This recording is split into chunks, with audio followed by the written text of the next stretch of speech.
Dios les bendiga. Vamos a leer Juan capítulo 5, 45 a 47 y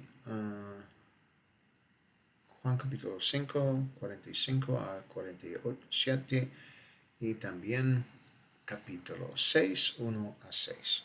Y este es el título, la definición de Jesús sobre creer en diferentes momentos. No piensan que yo los acusaré ante el Padre. Quien los acusa es Moisés, en quien ustedes confían. Si hubieran creído a Moisés, me habrían creído a mí, pues él escribió de mí. Pero si no creen en sus escritos, ¿cómo creerán en mis palabras? Después de esto, Jesús cruzó el mar de Galilea, que es el mar de Tiberíades. Y una gran multitud lo seguía, porque veían los milagros que hacía en los enfermos. Jesús subió a un monte y se sentó allí con sus discípulos. Se acercaba la Pascua, la fiesta de los judíos. Alzando Jesús sus ojos y viendo que venía una gran multitud, le dijo a Felipe: ¿De dónde compraremos pan para que coman estos? Esto lo decía para ponerlo a prueba, pues él ya sabía lo que iba a hacer. Versículo 45 dice: ¿No piensan que yo los acusaré ante el Padre? Hay quien los acusa, Moisés, en quien ustedes confían. Estos judíos religiosos depositaban su confianza en su creencia en Moisés y en el hecho de ser descendientes de Abraham. Sin embargo, ¿quién era mayor? ¿Era mayor Moisés o Jesús? Jesús era quien había dado la ley, aunque no había recibido ese nombre cuando habló con Moisés y aún no había venido a vivir entre los hombres en aquel tiempo. Jesús había dicho que él mismo no los acusaría ante el Padre. Más bien, aquel en quien confiaban, es decir, Moisés, sería quien los acusaría ante el Padre.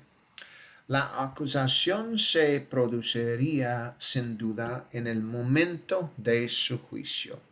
El propio Moisés los acusaría durante el juicio en el más allá. Ellos habían confiado en Moisés, pero sería Moisés quien les señalaría que deberían haber confiado en Jesús, pues él fue quien le dio la ley de Moisés y era incluso mayor que aquel en quien ellos supuestamente confiaban. Moisés se avergonzaría de ellos por no haber confiado en Jesús. En otras palabras, era como recibirla directamente de Jesús para transmitirla al pueblo. A Moisés se le indicaba que debía decir al pueblo aquello que Dios Jesús le había entregado. Sin embargo, aquellos judíos religiosos no sabían que los tiempos estaban cambiando según el reloj de Dios. Sería a través de los judíos religiosos que rechazaron a Jesús como llegaría un nuevo pacto, el cual no sería para el judaísmo, sino para todas las naciones, es decir, para las personas que acuden voluntariamente a Jesús en el cristianismo. Versículo 46 dice, porque si creyeseis a Moisés, me creeríais a mí, porque de mí escribió él. Ellos habían confiado en Moisés. No obstante, Jesús afirma aquí que en realidad no creían en lo que Moisés había escrito, pues señala que le habrían creído a él, ya que Moisés había escrito acerca de Jesús. Esa es la parte que no comprendían. Por tanto, creer en el Antiguo Testamento es creer en Jesús, pues en el Antiguo Testamento se escribe acerca del propio Jesús. Sin embargo, lo que Jesús afirma es lo siguiente. En realidad, no creyeron en lo escrito por Moisés. Por lo tanto, la fe del pueblo les proporciona una falsa seguridad, haciéndoles creer que están bien. Pero Jesús estaba definiendo la fe en el Antiguo Testamento. Así pues, se puede decir que Jesús definió la verdadera fe en el Antiguo Testamento y la verdadera fe en la era de la iglesia. Y esto difiere de lo que mucha gente cree. Jesús no se dirigía solo a los judíos que lo confrontaron aquel día, sino que hablaba de la fe para todos aquellos nacidos en el Antiguo Testamento, incluso hasta la época de Cristo, pues, según Jesús, debían haber creído en él, ya que el Antiguo Testamento apunta a él. En referencia a la era de la iglesia, Juan capítulo 7, 37 a 39 dice lo siguiente. En el último día, el gran día de la fiesta, Jesús se puso de pie y exclamó, si alguno tiene sed, venga a mí y beba. El que cree en mí, como dice la Escritura, de su interior brotarán ríos de agua viva. Esto lo dijo refiriéndose al Espíritu que recibirían los que creyeran en él, pues el Espíritu Santo aún no había sido dado, porque Jesús aún no había sido glorificado. En estos versículos Jesús afirma que la fe durante la era de la iglesia era más profunda que la fe en él en otras épocas. Pues durante la era de la iglesia Jesús mencionó, de su interior brotarán ríos de agua viva. Obviamente Jesús no se refiere al agua física, sino al agua viva. Cuando Jesús habló con la mujer samaritana, incluso se ofreció a darle agua viva. Sin embargo, el apóstol Juan aclara lo que Jesús quiso decir con esto. El apóstol Juan afirma que el agua viva es la recepción del Espíritu Santo. Y el apóstol Juan también afirmó que en el momento del ministerio de Jesús, el derramamiento del Espíritu Santo aún no se había provisto, porque lo que debía ocurrir era la glorificación de Jesús. Luego, después de su glorificación, que ya ha tenido lugar, porque sabemos que el Espíritu Santo ha sido derramado.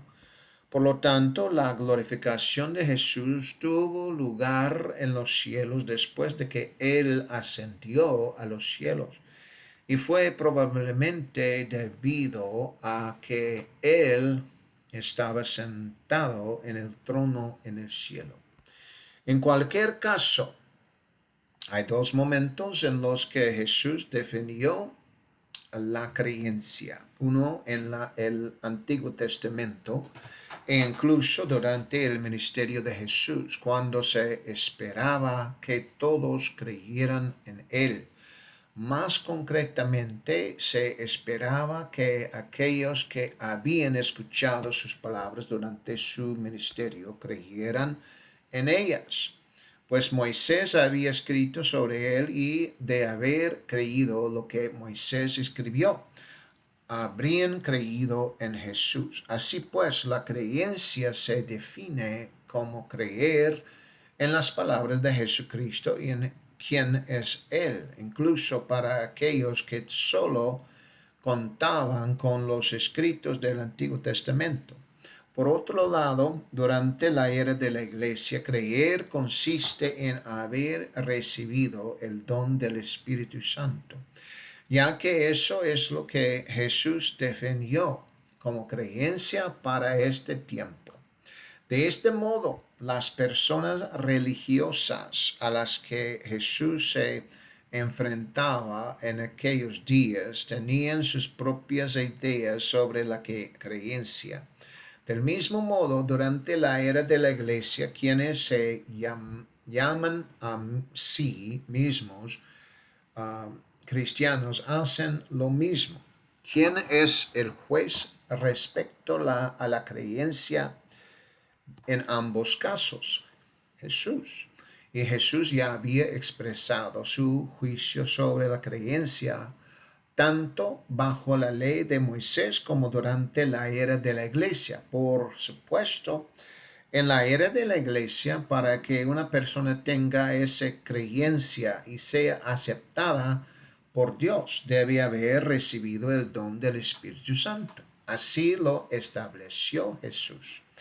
En el Antiguo Testamento, durante la época del tabernáculo y del templo situado en Jerusalén, cuando se ofrecían sacrificios a Dios, Él los consumía con fuego, lo cual indicaba su aceptación. Esto ocurrió también con la ofrenda de Abel y se muestra explícitamente en el relato de Elías frente a los profetas de Baal. Dios consumió el sacrificio con fuego. En cuanto a la era de la iglesia, se trata de aquellos que ofrecen sus propios sacrificios, es decir, ofrecen, por así decirlo, un sacrificio vivo, sus propios cuerpos como templo del Espíritu Santo. Pues para quienes reciben el Espíritu Santo, nuestros cuerpos son el templo de su Espíritu y el lugar donde Él habita. La primera vez que ocurrió tal experiencia fue el día de Pentecostés.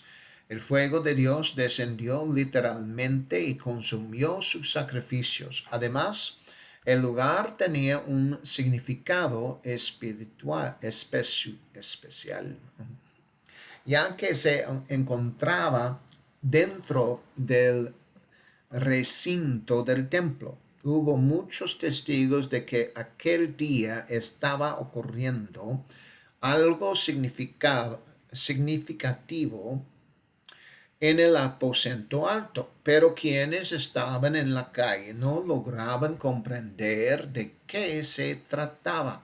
Jesús ya había dicho a los que se encontraban en el aposento alto que era, aleluya, la que estaban esperando. Entonces sucedió, se manifestó el poder del derramamiento de su espíritu.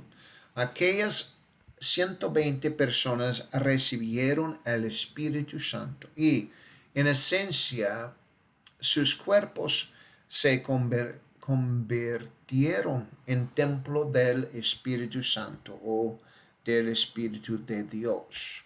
Así pues, desde la era de la iglesia, Dios espera que las personas reciben el Espíritu Santo con la evidencia de hablar en otras lenguas, tal como sucedió en el día de Pentecostés. Y cuando esto ocurre, sea con quien sea, la persona está de hecho ofreciendo su propio cuerpo como templo del Espíritu Santo, como el lugar donde habita Dios. Por supuesto, la señal de que Dios acepta dicha ofrenda es cuando la persona comienza a hablar en otras lenguas, pues esa es la prueba de la entrada de Dios y de su acepción del sacrificio presentado. No se trata de una situación como la de los profetas de Baal o el sacrificio de Caín, donde no sucedió nada. Aquí, en realidad, sí ocurre algo. La persona comienza a hablar en otras lenguas. Lo que no podemos ver es el corazón, el arrepentimiento ni la certeza de su fe. Dios es el único que realmente conoce todos esos detalles. Y Él responde con su espíritu como prueba de que son creyentes genuinos. Así nuestra percepción se limita a conocer a las personas, pero Dios conoce el corazón con mucha mayor profundidad. Por tanto, cuando Él llega a sus vidas, Dios proporciona una evidencia externa para que los demás sepan que son creyentes auténticos. Sin embargo, si eso no sucede, no se puede afirmar que Dios aún no haya aceptado su sacrificio. Cabe destacar que es mucho mejor que Dios acepte ese sacrificio de uno mediante la señal que muestra la Biblia, en lugar de esperar hasta el juicio para descubrirlo. Eso es seguro. Versículo 47 dice, pero si no creéis a sus escritos, ¿cómo creeréis a mis palabras? Jesús lo había dejado claro. Según Jesús, ellos no creían en los escritos de Moisés, pues si hubieran creído en los escritos que Moisés había dejado, habrían creído también en las palabras de Jesucristo. Por consiguiente, el juicio de Jesús fue que los judíos religiosos que lo habían confrontado no creían realmente, según él, en los escritos de Moisés, los cuales, por supuesto, provenían de él mismo como Dios. Después de esto, Jesús fue al otro lado del mar de Galilea, que es el mar de Tiberíades. Tras concluir su conversación con aquellos judíos, Jesús cruzó el mar de Galilea. Aunque Jesús necesitaba descansar, quienes realmente se interesaban por su palabra acudían a él sin importar de dónde se encontrara. Además, cabe señalar que los líderes religiosos judíos que se oponían a él tal vez intentaban escudriñar sus palabras buscando algún error en lo que decía. Sin embargo, la realidad es que por más que lo cuestionaran, jamás hallaron falta alguna en él, a diferencia de nosotros, que cometemos errores constantemente. Versículo 2 dice, y la seguía y le seguía una gran multitud porque veían los milagros que hacía en los enfermos. Donde quiera que iba Jesús, obraba milagros.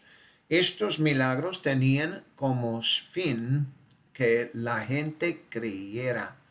Es decir, al presenciarlos, los espectadores fortalecían su fe y creían en su palabra. En definitiva, todos los milagros de Jesús buscaban ayudar a la humanidad a creer en Él y en su mensaje. Apuntaban más a revelar quién era y quién es que a procurarle fama o fortuna. Cuando las personas del mundo alcanzan la fama, suelen obtener riquezas materiales. Jesús, en cambio, no poseía esa clase de fortuna terrenal. Sus riquezas residían en sus enseñanzas y en su poder se manifestaba a través de sus milagros. Jesús no se ocupaba de adquirir bienes materiales ni de viajar para hacer turismo. Aunque los discípulos comentaron sobre el templo y su imponente vista, él predijo que aquel templo acabaría siendo destruido. Por tanto, debemos centrarnos en aquello en lo que Jesús se centró. Su ejemplo nos indica el camino que debemos seguir. Su camino es el mejor. En términos generales, no se menciona que sanó muchas enfermedades, aunque no se detallen casos específicos.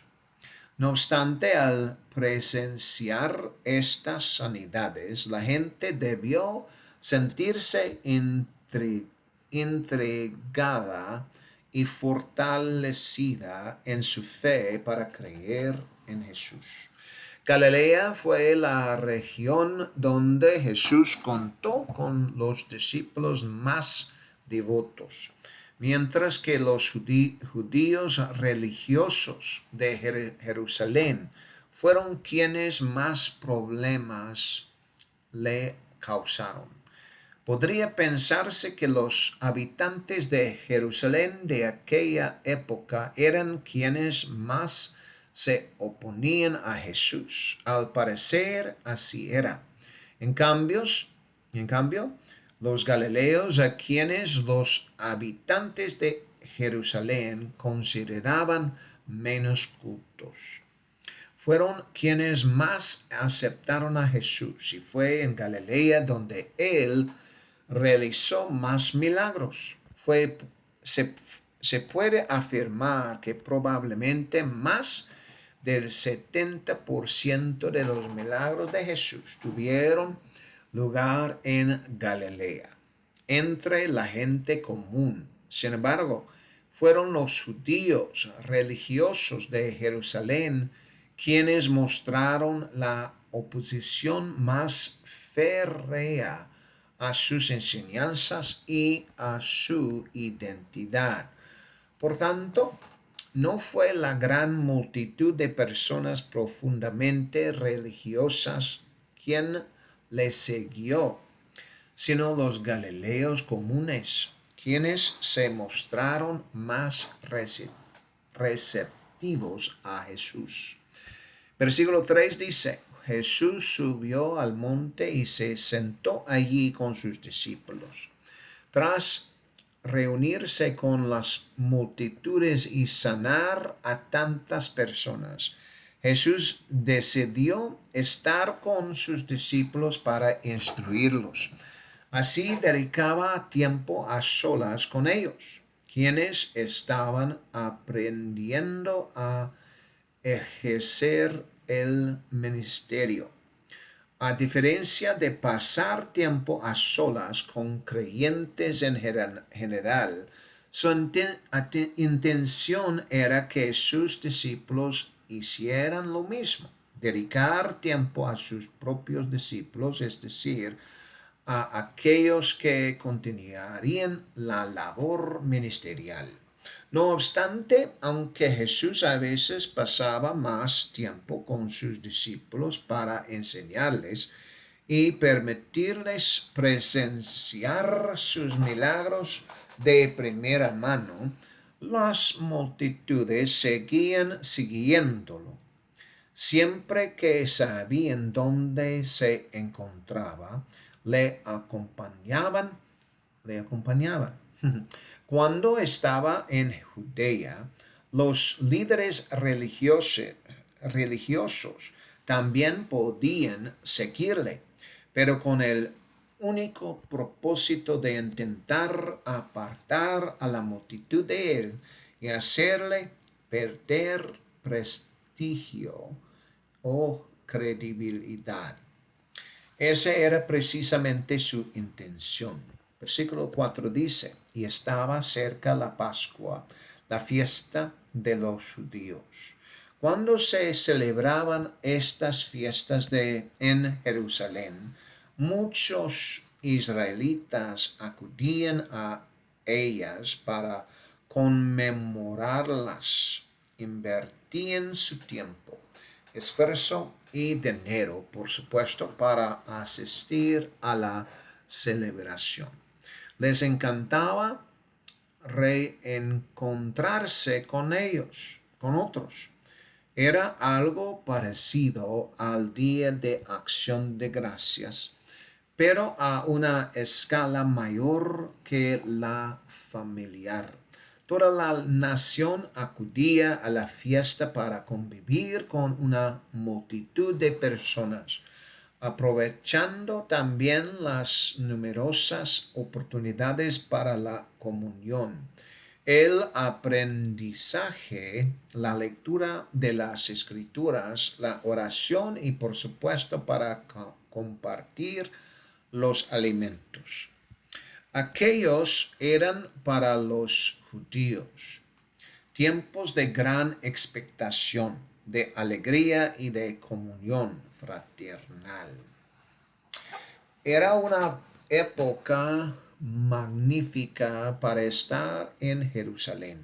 Fue entonces cuando posiblemente las multitudes de Galileos también buscaban a Jesús, pues él solía estar en el área del templo donde impartía sus enseñanzas.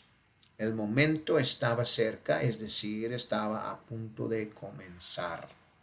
Versículo 5 dice, Jesús pues, al alzar los ojos y ver que una gran multitud venía hacia él, dijo a Felipe, ¿dónde compraremos pan para que coman estos? Jesús estaba poniendo a prueba la respuesta de Felipe. ¿Cómo respondería Felipe a la pregunta de Jesús sobre comprar pan para que una multitud pudiera comer? En realidad, Jesús quería realizar un milagro, aunque es probable que Felipe no supiera lo que Jesús iba a hacer. No obstante, al final todos quedarían maravillados. También estaba allí Judas Iscariote. Resulta sorprendente que él depositara su confianza en la idea de que Jesús debía tomar el poder y expulsar a los romanos de Israel, creyendo que así él, junto con los líderes religiosos de Jerusalén, seguiría a Jesús. Sin embargo, Jesús realizaba milagros, señales y prodigios entre el pueblo. Esto debía llevarlos a confiar en él, a seguirle y a creer en su palabra. Pero la realidad fue que al no hacer Jesús lo que los judíos religiosos esperaban de él, estos insistieron con mayor firmeza en darle muerte. Incluso el corazón de Jesús, incluso el corazón de Judas se había alejado de Jesús. Llegó a decidir traicionar al Señor, pero con la intención de obligarle a actuar y expulsar el poder romano de Israel. Jesús no tenía ese plan en aquel momento, pero el cristianismo se extendería y con el tiempo el imperio romano caería. En cierto sentido, versículo 6 dice, decía esto para probarle, porque él sabía lo que había de hacer. En ocasiones, Juan ofrece interpretaciones para el lector. Esto era algo que Juan quería que el lector comprendiera. Lo que escribe aquí no es un diálogo propiamente dicho, sino una interpretación de la intención de Jesús. Conocer la opinión de Felipe sobre la cuestión planteada. Es posible que Jesús hubiera hecho lo mismo con otros discípulos, pero este episodio quedó registrado como una prueba específica para Felipe. Más tarde es posible que Jesús le dijera a Juan o a otros los discípulos que solo estaba viendo qué diría Felipe, como para poner a prueba su fe. Y eso es, aleluya, para la gloria de Dios. Amén. Que Dios les bendiga. Amén.